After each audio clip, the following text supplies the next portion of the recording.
वहां कुछ लोग खड़े, उन्हें अवश्य पता होना चाहिए कि क्या हो रहा है।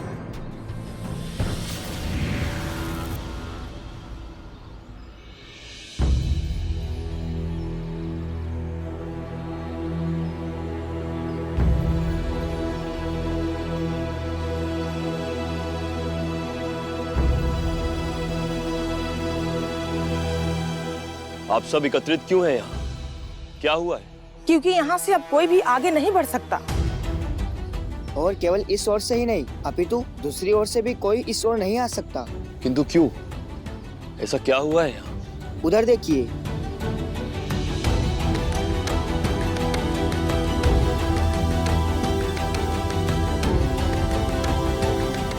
मार्ग में पड़ी एक अदृश्य शक्ति ने हमें रोक रखा है।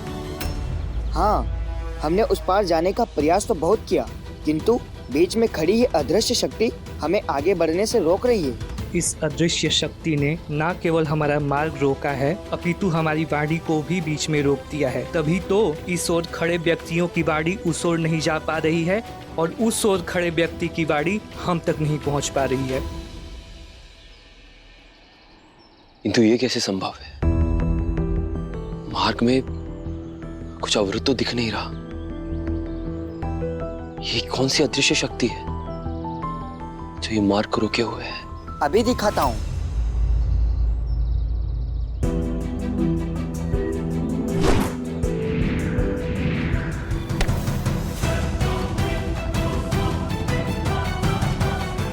स्वयं आगे बढ़ के देख लीजिए, आपको ज्ञात हो जाएगा।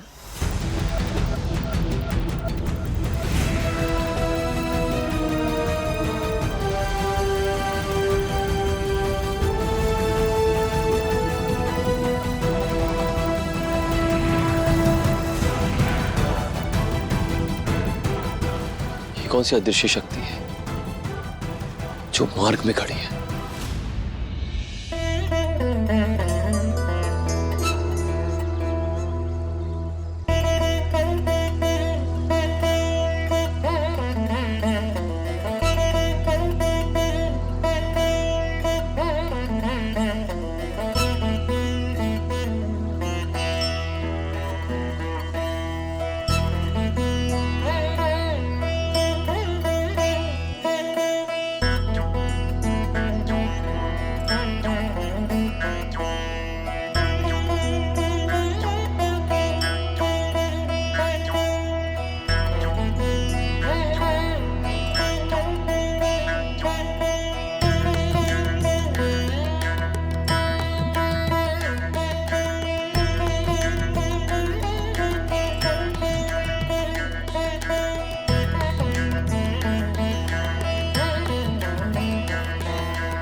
अति सुंदर, अति मधुर, अप्रतिम, अद्भुत। स्वामी, ये नेत्र मूंदे आप किसकी प्रशंसा कर रहे हैं? लंकेश रावण की देवी। उसकी वीणा की मधुर धुन समस्त ब्रह्मांड में गूंजती हुई मेरे कानों में अमृत घोल रही है देवी। कितना विद्वान है मेरा शिष्य लंकेश रावण, जो सभी प्रकार के कलाओं का ज्ञाता है। किंतु विडंबना देखिए देवी, जिस लंकेश रावण को संसार एक भयानक महाअसुर के रूप में देखता है, वो लंकेश रावण इस ब्रह्मांड का सबसे बड़ा संगीतज्ञ, पंडित, अर्थशास्त्री और राजनीतिज्ञ भी है। तो प्रभु, ऐसा क्या कारण है जो इतने महान गुणों वाला व्यक्ति आज एक महान पापी, महान असुर बन गया है? कारण के बिना कार्य नहीं होता देवी। कारण को समझने के लिए उसके अतीत को जानना आवश्यक है, और रावण को समझने के लिए उसके अतीत को जानना। हमें भी विस्तार से बताइए स्वामी, रावण का ऐसा कौन सा अतीत है? तो सुनिए देवी, ये कथा आरंभ होती है दो असुर राजा हेती और प्रहेती से। ये दोनों जहां भी जिस युद्ध में जाते वहां से विजय प्राप्त करके लौटते। देखते ही देखते पृथ्वी के अधिकांश भाग पर इनका आधिपत्य स्थापित हो गया था। किंतु हेती का भया से विवाह होने के पश्चात राजा प्रहेती वन में तप करने चले गए, और कालांतर में हेती व भया को पुत्र की प्राप्ति हुई, जिसका नाम था विद्युतकेश। इसके पश्चात विद्युतकेश का भी विवाह हो गया, और उसे भी एक पुत्र की प्राप्ति हो गई, जिसका नाम था असुर राजा सुकेश। किंतु सुकेश असुर पुत्र होने के पश्चात भी मेरा परम भक्त था, और मुझे प्रसन्न करने के लिए उसने मेरा कठोर तप भी किया था। ओम नमः शिवाय, ओम नमः शिवाय, ओम नमः शिवाय, ओम नमः शिवाय। उठो वत्स सुकेश, तुम्हारा कठोर तप अब पूर्ण हुआ।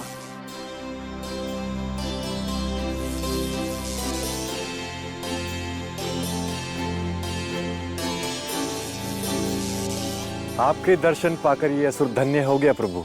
तुम्हारी भक्ति से मैं अति प्रसन्न हुआ हूं असुर राज सुकेश। मांगो जो वर चाहते हो।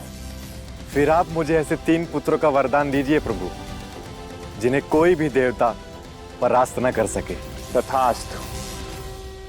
तत्पश्चात कालांतर में असुर राजा सुकेश के भी 3 पुत्र हुए, माल्यवान, माली और सुमाली। ये तीनों असुर पुत्र बाल्यकाल से ही अत्यंत वीर, साहसी और महापराक्रमी थे, जो स्वयं से कई गुना अधिक बलवान असुरों को भी पराजित कर दिया करते थे।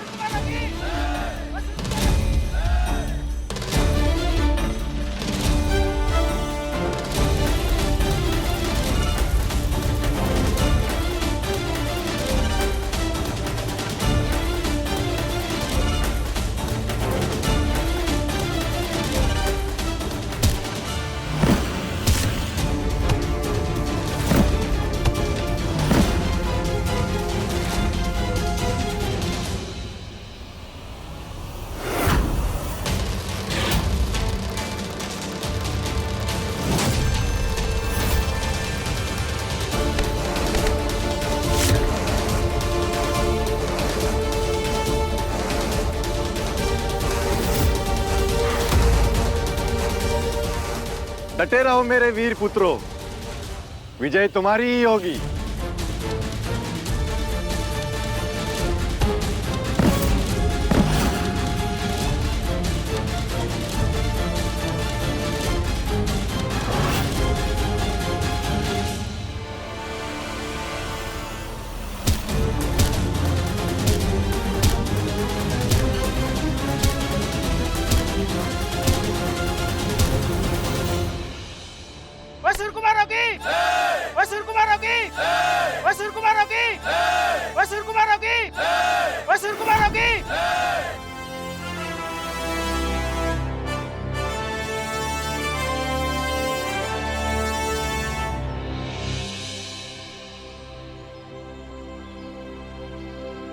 सदा इसी प्रकार विजय रहो मेरे वीर पुत्रों। माल्यवान, माली और सुमाली, मैं मेरे तीनों विजेता पुत्रों को उपहार स्वरूप 3 राज्य देने की घोषणा करता हूं। वो इस भूमि से किसी भी 3 राज्यों को चुन सकते हैं। असुर को मारोगी, असुर को मारोगी, असुर को मारोगी, जय। असुर को मारोगी, जय। असुर को मारोगी, असुर को मारोगी, असुर को मारोगी। क्या हुआ पुत्रों? किस विचार में पड़ गए तुम लोग? यदि ये उपहार कम है तो मैं तुम तीनों को और 3 राज्य देने की घोषणा करता हूँ। हमें ना ही कोई राज्य चाहिए और ना ही इस धरती का कोई भूभाग। तो क्या चाहिए पुत्रों, हमें बताओ। हम जो आपसे मांगेंगे क्या वो आप हमें देंगे पिताश्री? अवश्य, अपने पिता से एक बार बोलकर तो देखिए। फिर हमें उपहार में स्वर्ण पहाड़ियाँ दे दीजिए पिताश्री।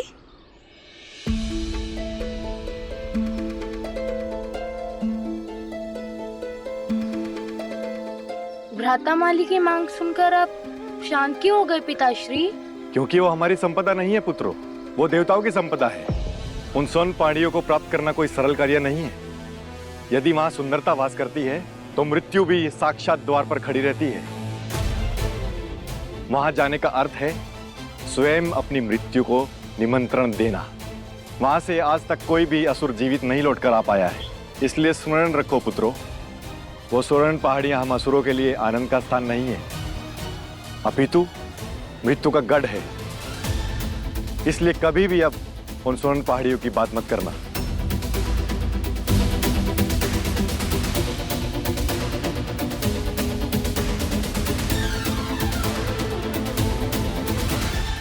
स्वर्ण पहाड़ियों पे होता क्या था स्वामी? देवताओं की उन स्वर्ण पहाड़ियों पर बैठकर स्वयं देव शिल्पी विश्वकर्मा स्वर्ण के अस्त्र, शस्त्र और आभूषणों को निर्मित किया करते थे। किंतु असुरों की लालच भरी दृष्टि आरंभ से ही उन स्वर्ण पहाड़ियों पर थी, जहां वो बिखरे पड़े स्वर्ण भंडार को लूटना चाहते थे।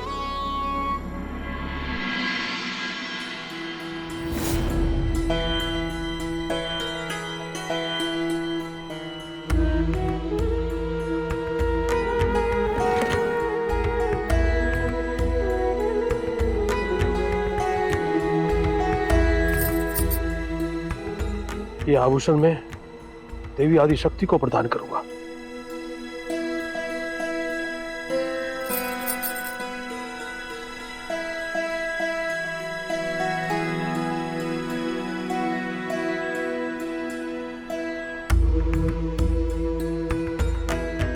ये अस्त्र मैं महादेव पुत्र श्री गणेश को समर्पित करूंगा।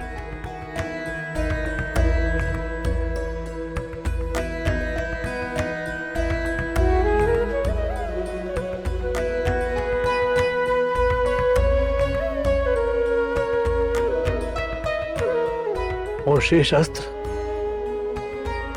देवताओं के राजा इंद्र को प्रदान करूंगा, ताकि वो असुरों का संहार कर सके।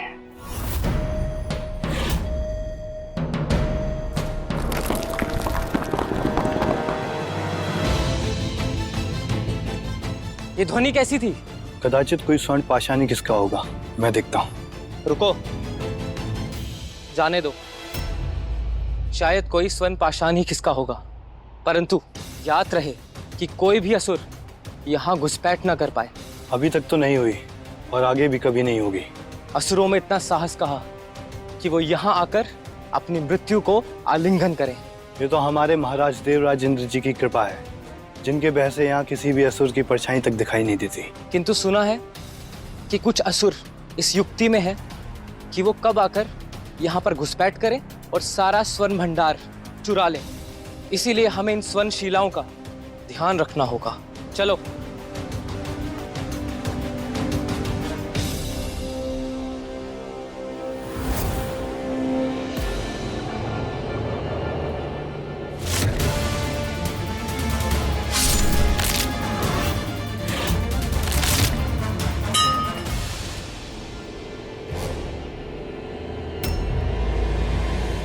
हमारे 2 सैनिक अकस्मात कहाँ लुप्त हो गए?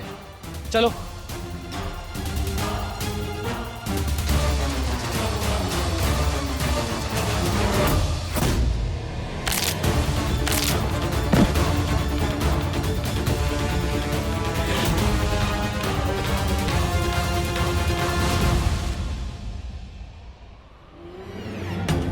उनका आपका क्या करना है? वो देव शिल्प विश्वकर्मा है और उनसे उलझने का अर्थ है अपने प्राणों को गंवाना। इसलिए इन स्वर्ण शिलाओं को उठाते और निकलते हैं।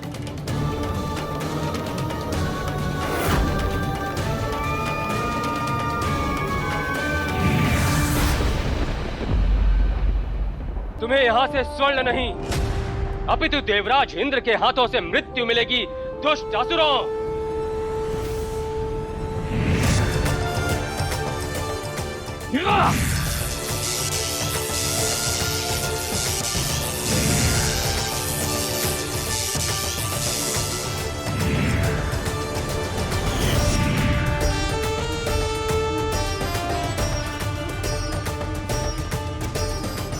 देवराज इंद्र को मेरा प्रणाम।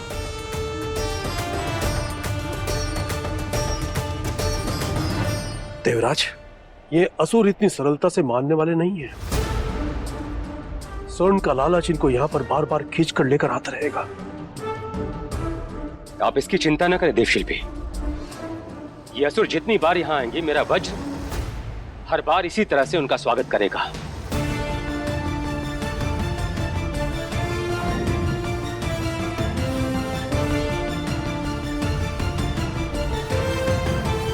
अब तक असंख्य असुर योद्धा स्वर्ण प्राप्ति के लालच में अपने प्राण गंवा चुके थे देवी।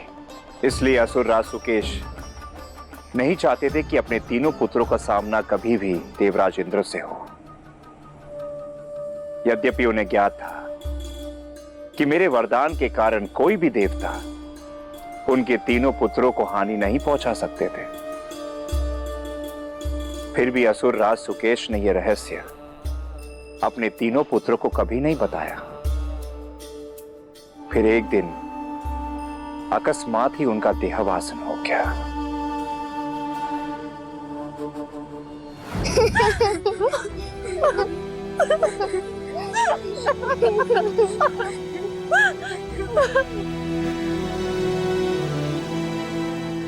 तुम जैसे वीर पुत्र कभी भी अपने पिता की मृत्यु पर यूं अश्रु नहीं बहाया करते, अपितु पिता के पश्चात स्वयं के स्वप्न को पूर्ण करने हेतु युद्ध भूमि में शत्रुओं का संहार करते हैं। अब देवताओं का रक्त बहाकर तुम्हें वो स्वर्ण भंडार प्राप्त करना होगा मेरे पुत्रों, जो तुम्हारे पूर्वज कभी प्राप्त न कर सके।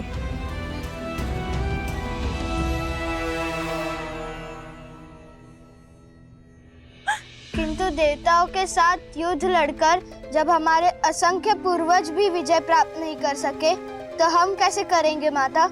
क्योंकि उन्हें वो वरदान प्राप्त नहीं हुआ था जो तुम तीनों को प्राप्त है मेरे पुत्रों। वरदान? हम तीनों भाइयों को? हाँ मेरे वीर पुत्रों, तुम तीनों को ही युद्ध भूमि में कभी कोई देव, दानव, मानव अथवा असुर कभी परास्त नहीं कर सकता। ये महादेव का दिया वरदान है, जिसे तुम्हारे पिता ने तुम तीनों के लिए मांगा था। इसलिए अब एक होकर सज्ज हो जाओ।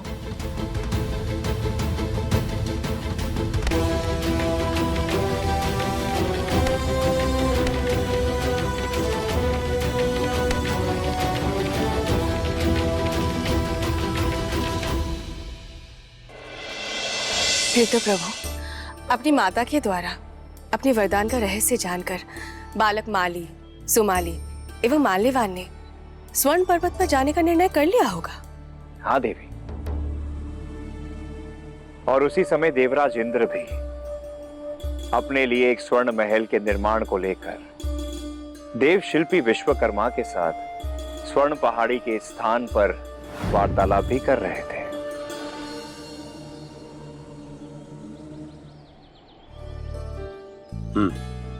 यह स्थान उचित है। प्रणाम इंद्रदेव। प्रणाम देवशिल्पी। मैंने इस स्थान का चुनाव कर लिया है। आप स्वर्ण महल का निर्माण इसी स्थान पर करिए। अवश्य इंद्रदेव, मैं वास्तु के अनुसार भूमि की जांच कर लेता हूँ। अवश्य।